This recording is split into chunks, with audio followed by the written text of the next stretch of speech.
Bismillahirrahmanirrahim. Alhamdulillah hamdan katsiran tayyiban mubarakan fihi kama yuhibbu rabbuna wa yardah. Asyhadu an la ilaha illallah wahdahu la syarikalah wa asyhadu anna Muhammadan abduhu wa rasuluhu la nabiyya wa la rasula ba'da. Allahumma salli ala Muhammad wa ala alihi wa ashabihi wa sallama tasliman mazida amma ba'd. Jamaah ikhwani wa akhwati fillah, a'azzani Allah wa iyyakum. Insyaallah ta'ala kita akan lanjutkan pembahasan kita setelah kita mengetahui tentang bermacam ragam faidah keutamaan dari sholat. Kita akan masuk pada pembahasan yang berikutnya, bab yang kelima, berkenaan tentang ancaman bagi orang-orang yang melalaikan sholat. At-tahdhiru min idha'atis sholat. Syekh Shalih Al-Utsaimin rahimahullahu ta'ala berkata al-muallif, lamma kana lis-salati hadzal fadlul kabiru wa hadhihi al-fawaidul 'azimah kana faqduha hirmanan kabiran wa naqsan fadihan fil Islam wa min thamma hadzara Allah wa rasuluhu alaihi salatu wassalam min idha'atiha wa rattaba 'ala dzalika 'uqubatin mutanawwi'ah. Dia mengatakan ketika kita telah mengetahui dalam salat memiliki keutamaan yang besar dan memiliki faidah yang besar pula. Dan begitu juga menghilangkan hak-hak sholat, menghilangkan dari keutamaannya, tidak mengambil dengan baik, ini merupakan keharaman yang besar. Dan ini mengurangi dari kualitas keislaman seseorang.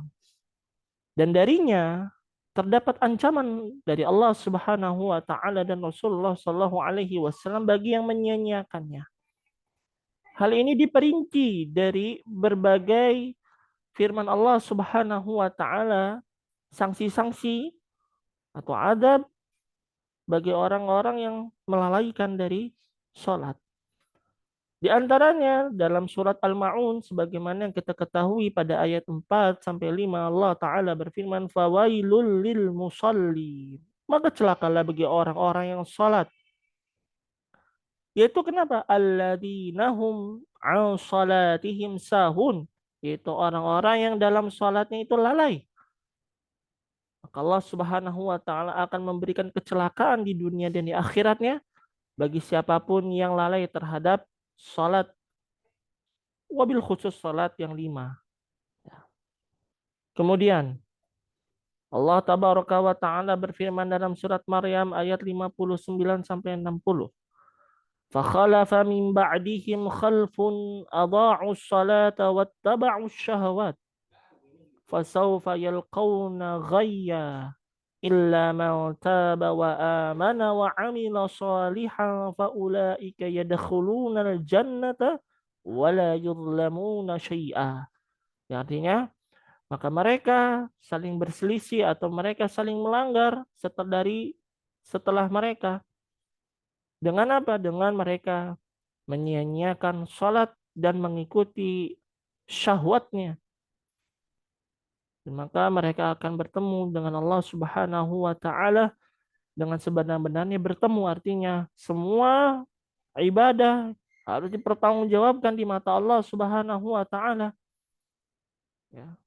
Kecuali kata Allah, yang bertaubat dan beramal, beriman dan beramal salih, maka Allah Subhanahu wa taala akan masukkan kepadanya jannah dan tidaklah sesekali Allah menzalimi dari sesuatu apapun. Yang mana ini merupakan satu di antara ancaman Allah Subhanahu wa taala bagi orang-orang yang menyia-nyiakan salat dan justru lebih cenderung mengikuti dari syahwat hawa nafsunya. Allah Subhanahu wa taala memintai pertanggungjawaban kepadanya apa yang mereka perbuat. Kemudian dalam firman Allah Subhanahu wa taala mensifati orang munafik, Allah taala berfirman, innal munafiqina yukhadi'una Allah wa huwa khadi'uhum wa idza qamu ila sholati qamu kusala yura'unan nasa wa la yadhkurunallaha illa qalila. Sifat orang munafik digambarkan oleh Allah Subhanahu wa taala dalam surat ini. Allah taala berfirman, sesungguhnya orang munafik itu menipu Allah Subhanahu wa taala, sedang Allah Subhanahu wa taala menipu mereka. Artinya memberikan tipu daya kepada mereka. Nah, kalau orang munafik ini mengerjakan sholat, mereka mengerjakan dalam keadaan malas-malasan. Tidak hanya itu, ingin dilihat oleh manusia. Tidak hanya itu, mereka adalah yang tidak banyak berzikir kepada Allah Subhanahu wa taala melainkan sedikit saja. Maka kita harus berhati-hati. Kalau sudah ada menempel, kalau sudah ada melekat dari 3 karakter ini, sholat yang malas-malasan, ria, ingin dilihat manusia, zikirnya sedikit, mengingat Allah Subhanahu wa taala sedikit, maka ini bisa masuk kategori kepada orang-orang yang nifak. Na'udzubillah min dzalik. Kemudian Allah tabaraka wa taala mengancam bagi orang-orang yang wabil khusus kepada penduduk api neraka. Nasallahu salama wal afiyah. Kala ketika mereka ditanya, "Masalakakum fi sakar?" kata Allah. Apa yang menyebabkan kalian masuk ke dalam neraka sakar ini? Mereka mengatakan qalu lam naku minal musallin. Mereka mengatakan kami ini bukan bagian orang-orang yang menunaikan salat. Walam naku nut'imul miskin. Kemudian mereka atau kita itu tidak memberikan makan orang-orang miskin. Wa kunna nakhudu ma'an khaidin. Ya, kami itu adalah mereka orang-orang yang orang-orang yang sendaguru, artinya orang-orang yang melalaikan dari amanah-amanah Allah ini. Wa kunna nukadzibu biyaumiddin, dan kami ini justru adalah orang-orang yang berdusta di hari kiamat. Artinya mereka mendustai akan hari kiamat. Hatta atanal yaqin, hingga kematian datang kepada kami. Ya.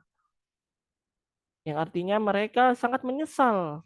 Mereka adalah orang-orang yang tidak pernah menunaikan salat, dan mereka tidak memberikan makan orang-orang miskin. Justru mereka adalah orang-orang yang lalai, orang-orang yang bermaksiat kepada Allah Subhanahu wa taala. Maka ini adalah ancamannya, yaitu neraka.